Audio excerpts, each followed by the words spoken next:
Hello, j'espère que tu vas bien. Je suis ravie de te retrouver pour une nouvelle vidéo ou un nouveau podcast selon l'endroit où tu m'écoutes pour parler du lien que on peut faire entre les relations amoureuses et notre façon de gérer le business.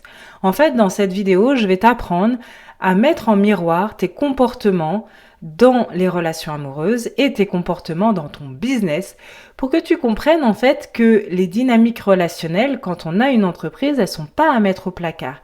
Elles sont pas c'est pas important et je m'appuie seulement sur la stratégie, le marketing, comment faire un tunnel de vente, comment être présent sur les réseaux sociaux, etc. Mais apprendre comment on réagit, comment on se comporte, quelles sont nos blessures, qu'est-ce qu'on porte comme peur, comment est-ce qu'on fait pour ne pas flipper et comment est-ce qu'on fait pour être plus en sécurité avec les autres, ça va vraiment t'aider aussi à avancer dans ton business. Et évidemment, je le répète souvent, mais évidemment que les stratégies commerciales, marketing, etc. sont extrêmement importantes si tu as une entreprise, mais pas que. Travailler sur soi, travailler sur son mindset, travailler sur ses blessures, sur ses peurs est tout aussi important parce qu'à un moment donné, tout ça va s'écrouler, tout ce que tu auras fait au niveau stratégique marketing va s'écrouler et ne va pas durer dans le temps si tu n'arrives pas à travailler sur toi. En fait, dans cette vidéo, je veux te montrer que les dynamiques émotionnelles internes, elles ont un impact direct sur ta communication, sur tes ventes, sur ta visibilité, sur ta posture de leader. Et ça, c'est hyper important de le comprendre et on le comprend grâce à la psychologie de l'attachement. Donc, que je vais t'expliquer là. La psychologie de l'attachement, j'ai déjà un peu expliqué plusieurs fois, mais je le réexplique brièvement. C'est, en gros, tes parents, quand tu étais bébé ou enfant, eh bien, ils devaient répondre à tes besoins. C'est comme ça, c'est le rôle des parents. Et ils ont répondu comme ils pouvaient répondre à ce moment-là, selon leurs propres problématiques, leurs propres blessures, leurs propres peurs. La façon dont tes parents ont répondu à tes besoins va créer chez toi un mécanisme de défense ou simplement un style sécure. C'est-à-dire que s'ils ont répondu correctement à tes besoins, ils t'ont écouté, ils ont apporté ce que tu avais au niveau de l'attention, de l'amour, etc., tout en essayant de te laisser un peu de liberté, tu vas créer un style d'attachement sécure. Si ça n'a pas été le cas, ils n'ont pas réussi à trouver l'équilibre entre satisfaire tes besoins premiers d'un enfant, c'est-à-dire attention, amour. Alors je parle pas là de manger et boire, sinon t'es... Bref, il y a peu de chances que tu sois là à m'écouter, t'es certainement mort enfant. Mais bref, en tout cas, je parle des autres besoins. Eh bien, tu vas certainement créer un style d'attachement insécure, c'est-à-dire l'anxieux, l'évitant ou le désorganisé. Et on va parler de ces 3 styles insécures et comment en fait ils impactent finalement tes relations amoureuses en tant qu'adulte, parce que c'était des mécanismes de défense que tu as eu lorsque tu étais enfant pour te protéger un peu, pour essayer de pallier à ce déséquilibre, mais ça a toujours un impact adulte si on ne travaille pas sur soi. Parce qu'on peut, comme tout, changer tout ça. Et donc, ça a un impact adulte dans tes relations amoureuses, dans ton business, dans ton rapport à l'argent, dans ta façon d'élever aussi tes propres enfants, etc., etc. Donc, ce qu'on va voir, c'est, justement, mettre en miroir, pour chaque type, un comportement dans la relation amoureuse et le comportement miroir dans le business ou dans ta relation avec les clients, pour que tu comprennes que quand je dis dans mon programme Aimer riche, si on touche à la structure, au domaine amoureux, qu'on guérit ça, on guérit aussi son entreprise. C'est pas pour rien. Absolument pas. Je l'ai fait quand j'ai accompagné des entrepreneurs en transgénérationnel qui, en transgénérationnel, dans mes accompagnements en transgénérationnel, on voyait quand même un peu les styles d'attachement. Je l'ai vu, on travaillait essentiellement à chaque fois, les gens m'appelaient principalement pour les relations amoureuses, et ça avait un impact direct sur leur relation à l'argent, sur leur business, etc. À chaque fois qu'on touche un domaine, le domaine de l'amour, et qu'on le guérit, qu'on le guérit et que ça s'accroît et que ça devient merveilleux, eh bien après, à chaque fois, ça touche le business et ça va mieux dans le business. Donc par exemple, si on est dans un style d'attachement évitant, alors si tu ne sais pas dans quel style d'attachement tu es, je t'invite à faire mon quiz gratuit qui est rapide, je crois qu'il n'y a que 9 questions, qui est assez rapide et qui te donne ton style d'attachement et donc tu as ton résultat tout de suite et après plus tard tu as un résultat plus approfondi où tu vois exactement comment est-ce que tu te comportes et quel est ton style entrepreneurial, donc c'est sous l'angle entrepreneurial, ça te permet de savoir si tu es évitant, anxieux, désorganisé ou sécure. C'est vraiment rapide, c'est hyper efficace et en plus ça te donne de super pistes. Donc fais le quiz, tu peux faire pause, va faire le quiz et reviens sur la vidéo. Donc par exemple, si tu as un style d'attachement évitant, dans les relations amoureuses, le style évitant, il évite les conversations qui sont un peu profondes, où il y a de l'engagement émotionnel. Et comment est-ce que ça se repère ça en business ?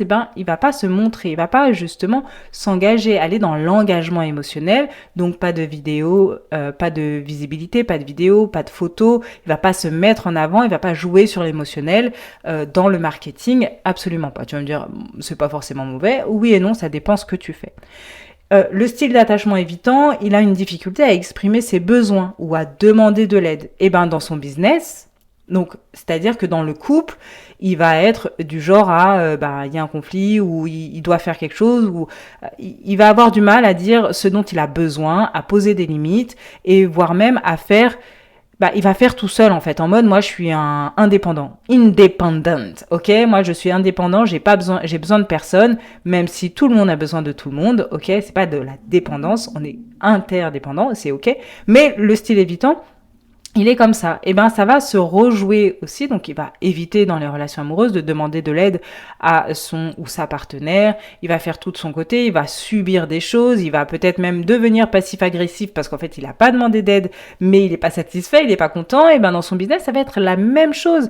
Il va pas réussir à demander de l'aide aux autres. Il va pas coopérer. Il va pas être dans des associations. Il va pas parler avec d'autres entrepreneurs, rentrer dans des réseaux où on peut discuter des problématiques d'entrepreneurs. Il va pas prendre un assistant, prendre un stagiaire ou je ne sais quoi. Il veut tout faire tout lui-même, même quand il pourrait avoir l'argent pour payer, parce que je t'entends dire mais tout le monde ne peut pas se payer un assistant, c'est vrai, mais on peut des fois décharger et se faire aider, mais lui il ne va pas le faire. Et il y aura aussi un message flou, un positionnement pas clair, il évite de vendre, d'affirmer son expertise parce que, il est en retrait toujours, il ose pas dire dans les relations amoureuses, il ose pas dire ce qu'il veut, ses limites, ses besoins, ce qu'il aime, ce qu'il n'aime pas. Dans son business, ça va être exactement la même chose. Et donc, il cherche à garder son indépendance, il fuit les conflits, dans son business ça va être pareil, il fuit le travail d'équipe, il procrastine le lancement ou la mise en ligne, etc. Il va pas montrer ses émotions dans le couple pour ne pas être vulnérable. C'est peut-être ton cas, tu veux pas être vulnérable, et du coup dans ton business c'est pareil, peut-être que tu vas entendre souvent des gens te dire tu manques d'authenticité, dans ton message, ça sonne faux, c'est pro, c'est très pro, c'est génial, mais c'est froid et du coup, ça donne pas envie aux gens d'acheter. Parce que quoi qu'on le dise, toutes les marques, même les grandes marques Coca-Cola, jouent sur l'émotionnel. Nous sommes des êtres humains, donc nous sommes des êtres d'émotion. Donc s'il n'y a pas un minimum d'émotionnel, on n'a pas forcément envie d'acheter. Si on regarde le style d'attachement anxieux, qui est l'opposé du style évitant, lui, dans ses relations amoureuses, il a un besoin constant de réassurance, il a peur de l'abondant, donc il va être tout le temps en train de demander à l'autre si l'autre l'aime, si ça va, s'il l'embête pas, est-ce que t'es sûr, est-ce que ça va, ce que je t'ai préparé à manger c'est bon, est-ce que ceci, est-ce que cela. Et dans son business, ça va être la même chose. C'est ce besoin de validation externe tout le temps, les likes, les commentaires Et s'il n'y en a pas, c'est la panique. S'il n'y a pas d'interaction, s'il n'y a pas de likes, s'il n'y a pas de commentaires, s'il n'y a pas de partage, c'est la panique. Alors tout le monde, tous les entrepreneurs ont envie qu'il y ait des likes et des commentaires sur leurs posts. C'est normal, c'est le but. Sinon, s'il n'y a pas, ça veut dire qu'on parle dans le vide. Mais chez l'anxieux, ça va être la panique. Ça va créer une grosse anxiété, quitte même à supprimer le post parce que il n'y avait pas assez de likes. Tout comme dans ses relations amoureuses, l'anxieux, il va envoyer un message, l'autre met du temps à répondre, il va effacer le message parce que en fait, t'as pas répondu. En fait, tranquille, les gens aussi ont une vie et peuvent répondre après. C'est ok. L'anxieux, il va s'adapter trop à l'autre, il s'oublie, il veut tellement bien faire, être sûr que l'autre ne parte pas, il va s'adapter, oublier ses propres besoins. L'évitant, lui, il disait pas ses besoins. L'anxieux, lui, il connaît ses besoins, hein, mais il les oublie totalement pour s'adapter à l'autre, pour s'adapter au partenaire, à la partenaire, et faire tout bien les choses. Et dans le business, c'est pareil. Il va se comparer, il copie les autres, mais il va aussi se suradapter au client, s'oublier, donner plus, accepter que le rendez-vous dure beaucoup plus longtemps que ce qui était prévu, etc., etc. Et ça donne quelqu'un qui s'épuise totalement dans le travail, qui donne trop, beaucoup trop, qui adapte. Il y a une offre, il a fait une offre avec un service et il y a un client qui dit en fait, c'est 3 séances, moi en fait je préférais en avoir 5, mais est-ce que c'est possible aussi d'avoir 5, mais à peu près pour le même tarif? Et l'anxieux va dire oui, pourquoi pas, ou alors ok, moi ça me va pas, oui ok, vous avez dit que c'était, je sais pas, du lundi au vendredi de 9h à 15h, mais en fait moi je suis plutôt disponible les mercredis à 19h, est-ce que c'est ok? Bon, d'accord, exceptionnellement. Voilà, ça, c'est s'adapter beaucoup trop pour s'épuiser parce qu'on croit que l'autre va partir. Ce qui est vrai, hein, des fois l'autre va partir, mais s'il part, c'est que c'était pas le bon, tout simplement. Que ce soit ton partenaire ou ta partenaire, ou que ce soit le ou la cliente. L'anxieux, il va surinvestir la relation, peur de ne pas être assez. Et donc, ça crée dans le business. Donc, surinvestir la relation, c'est ce qu'on a dit, c'est donner, être toujours là, appeler, envoyer des messages, etc. Dans le business, ça va être le même principe, c'est une création compulsive de contenu, lancer 1000 offres sans finir, être partout, en faire plein pour être sûr que c'est bon, on me voit, regarde, tu dois pas partir, les clients ne partez pas, regardez à quel point j'ai plein d'idées, je peux faire plein de choses partout, je peux être partout, je peux me surinvestir, mais en fait je ne fais rien de concret. Et dans la relation amoureuse, ça fait fuir les gens en général, ou alors on te prend pour... on t'utilise quoi. Et dans le business, on va t'utiliser aussi. Dans les relations amoureuses, il va avoir peur du rejet et donc il y a une surprestation, on l'a déjà dit, donne trop, beaucoup de gratuit du coup dans le business, difficulté à poser des limites ou à vendre. Tout ça, ça se joue, c'est en miroir. Si tu donnes trop dans tes relations amoureuses, il est fort probable que tu donnes beaucoup trop dans ton business et que tu t'épuises. Si tu n'arrives pas à t'engager dans les relations, il est fort probable que dans ton business, on te dise que tu es trop froid, trop à l'écart, pas assez authentique, etc., etc. Le style d'attachement désorganisé, c'est un mix entre l'anxieux et l'évitant. Donc celui-ci, c'est un peu particulier, dans une ambivalence. Dans ses relations amoureuses, il va rechercher de la proximité, mais en même temps, il a peur de la proximité. C'est toute l'ambivalence du style désorganisé. Et donc, c'est-à-dire que dans les relations amoureuses, c'est un coup il est à fond, on a l'impression que c'est quelqu'un qui est très passionné, a envie d'être avec l'autre tout le temps, etc. Il lui envoie des messages tout le temps, etc. Et puis d'un coup, presque, mais en fait, il me saoule l'autre à m'envoyer des messages tout le temps, il a cru que j'avais pas de vie ou quoi. En fait, c'est bon quoi. Moi, je vais voir mes amis, moi j'ai ma famille à voir, moi j'ai mon business. En fait... J'imite comme ça, c'est pas pour me moquer de toi, hein. Je suis du style d'attachement désorganisé, donc je parle en connaissance de cause, ok. C'est comme ça en fait, dans mes relations amoureuses, c'était vachement comme ça, c'était ce truc de très passionnel et après ça me saoule, ça m'étouffe en fait. Là en fait je veux pas de proximité, pars loin, va-t'en s'il te plaît.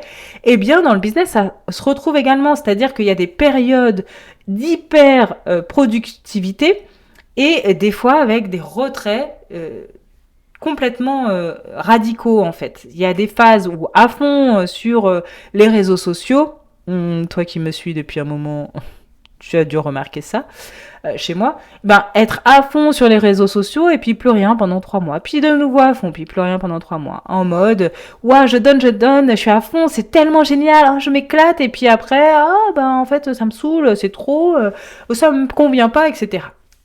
Cette ambivalence. Et donc, le style désorganisé aussi dans les relations amoureuses, il va réagir de manière imprévisible émotionnellement. C'est-à-dire que d'un coup, on ne sait pas pourquoi, la personne peut s'énerver, se mettre extrêmement en colère, se mettre à pleurer, etc. Mais en fait, c'est imprévisible. C'est vraiment... peut-être que la dernière fois, on ne savait même pas que ça vexait cette personne. Dans le business, c'est pareil, il y a une imprévisibilité, mais dans le sens où il y a de l'instabilité. Dans les relations amoureuses, on voit que c'est émotionnel parce que c'est que des relations amoureuses, donc on est là et on voit que il y a de l'instabilité émotionnelle, un coup ça va pas, un coup ça va, un coup ça va pas.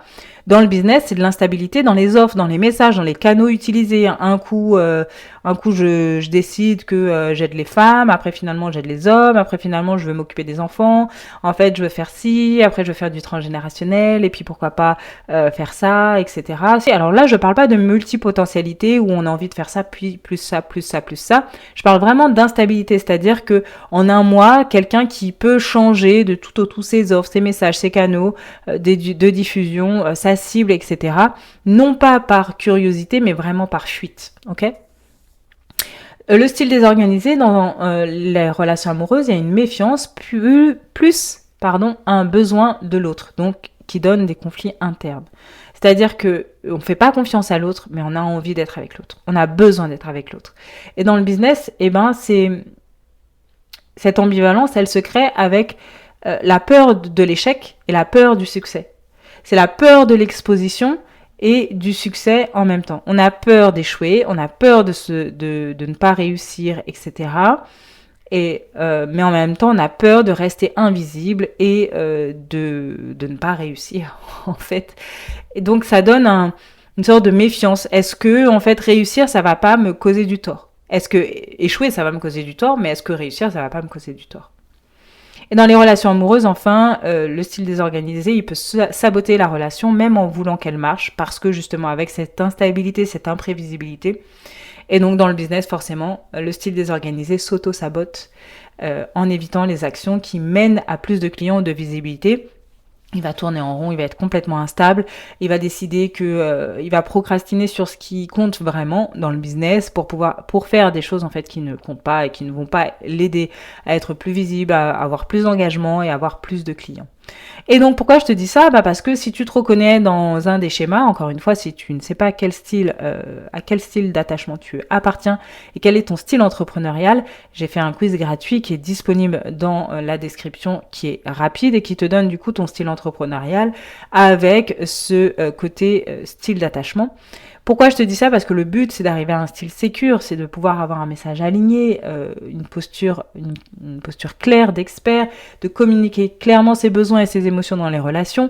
Bref, de pouvoir être stable émotionnellement, à la fois dans ses relations amoureuses et à la fois dans son business. Et c'est ça qui va créer de la solidité, qui va créer aussi des pépettes qui vont durer, avoir une stabilité financière, avoir une stabilité dans le couple, avoir une stabilité au niveau du business. Stabilité dans le couple, c'est-à-dire que je parle souvent du couple, mais ça peut être aussi une stabilité dans j'ai mes valeurs, pour l'instant j'ai trouvé personne et je reste célibataire et c'est ok parce que c'est important d'être aligné, d'être clair et en fait de ne pas vouloir avoir absolument quelqu'un et d'être aimé d'une autre façon, s'aimer soi déjà et aimé par ses amis, par ses proches, etc. Mais de ne choisir que des gens qui vont m'aimer véritablement et de façon saine. Et c'est pareil dans ton business, c'est-à-dire que avoir des clients qui vont vraiment comprendre pourquoi ils sont là et qui vont acheter ce que tu veux, ce que tu vends et pas ouais j'achète mais j'espère que c'est comme ça, ouais, est-ce qu'on peut changer, est-ce qu'on peut rajouter ou qui vont comprendre ce que tu vends. Et c'est ce que j'explique dans mon programme Aimer et riche. Eh bien, c'est ça en fait, c'est ce lien entre les relations amoureuses et ton business, ce lien entre ce que tu as vécu enfant et l'impact que ça a sur tes relations amoureuses et sur ton business. Et ce que tu as vécu enfant, pourquoi est-ce que c'est moi qui en parle ? Parce que en général, les styles d'attachement, ils se transmettent de génération en génération. Ils sont transgénérationnels. Certaines fois, il y a eu, par exemple, le style désorganisé c'est un style qui est beaucoup marqué par la violence, par la peur. Ok, et ben si tu es issu d'une lignée où il y a eu beaucoup de violence, où il y a eu beaucoup de peur, eh bien forcément tout ça, le premier qui a causé beaucoup de violence va créer chez ses enfants un style désorganisé qui vont ne faire que répéter, qui vont être des parents désorganisés et qui vont créer des enfants avec un style désorganisé, etc. de génération en génération. Et donc là, le but avec Aimer et riche, par exemple, avec mon programme en autonomie où on va traiter du transgénérationnel et des styles d'attachement, c'est d'aller voir ça, c'est d'aller voir les causes transgénérationnelles de ta façon de gérer tes relations amoureuses et de gérer ton business et l'argent, mais aussi peut-être que qu'il y a deux causes différentes, c'est-à-dire que il y a un ancêtre qui t'a transmis des croyances absolument mauvaises au niveau des relations amoureuses ou de l'entrepreneuriat, de l'argent, qui ont un impact en fait sur ta vie là dans tes relations amoureuses actuelles, mais aussi ton enfance. Des fois, tu as les deux, tu as les combos, tu vois, le transgénérationnel c'est pouh et l'enfant c'est et du coup, ça crée un combo qui est pas hyper efficace et qui t'aide pas à avoir des relations amoureuses stables et à avoir un business ou en tout cas un rapport à l'argent qui soit stable. Et c'est en ça que je veux aider dans le programme Aimer et riche. Dans tous les cas, le but c'est de comprendre tout ça pour essayer en fait d'avoir une stabilité émotionnelle, sentimentale, au niveau de l'argent. Ça c'est hyper important et ça permet aussi d'être plus libre parce que quand tu n'es plus sous le contrôle de croyances transgénérationnelles ou de ce que tu as vécu enfant, tu es beaucoup plus libre. Tu peux faire des choix en conscience, tu ne te mets pas avec des gens pour juste te mettre avec des gens, tu ne crées pas des offres pour la peur, tu ne sabotes pas ton entreprise. Parfois, les entreprises, elles se ferment, mais en fait, je suis persuadée qu'il y a plein d'entreprises qui pourraient continuer, qui pourraient perdurer si les entrepreneurs avaient fait un travail émotionnel sur eux. Parfois, c'est ok, il y a un échec, la conjoncture, en fait, par exemple, le Covid qui a fait que, mince, en fait, on n'était pas prêt, on n'a pas pris, voilà, on ferme la boîte et on en crée une autre, c'est ok, c'est comme ça. Mais moi, je vais être sûre que ce que tu vis dans ta vie, ce ne soit pas subi, ce ne soit pas quelque chose ce soit pas des choix qui soient contrôlés par ce qu'ont vécu tes ancêtres ou par ce que tu as vécu toi, enfant, et qui a encore un impact sur toi. Là, tout ce que je viens de te dire, mon but, c'est que tu puisses identifier pour pouvoir sortir du flou mental et émotionnel et que tu puisses te dire que ok, en fait, je ne suis pas cassée, je fonctionne comme ça à cause de mon histoire. Donc, je peux travailler dessus. Parce que c'est hyper important quand on a un peu ce recul, on se dit, mais en fait, c'est à cause de mon histoire, c'est à cause de quelque chose, de quelque chose de passé, ça se guérit. Et une fois que c'est guéri, c'est parti, on peut avancer, on est plus libre. Bref, j'espère que cet épisode t'a plu. Je te dis à bientôt et n'hésite pas, encore une fois, à faire le quiz. Franchement, je le trouve génial ce quiz et toutes les personnes qui l'ont fait le trouvent aussi génial. Donc, je sais pas ce que t'attends en fait. À bientôt.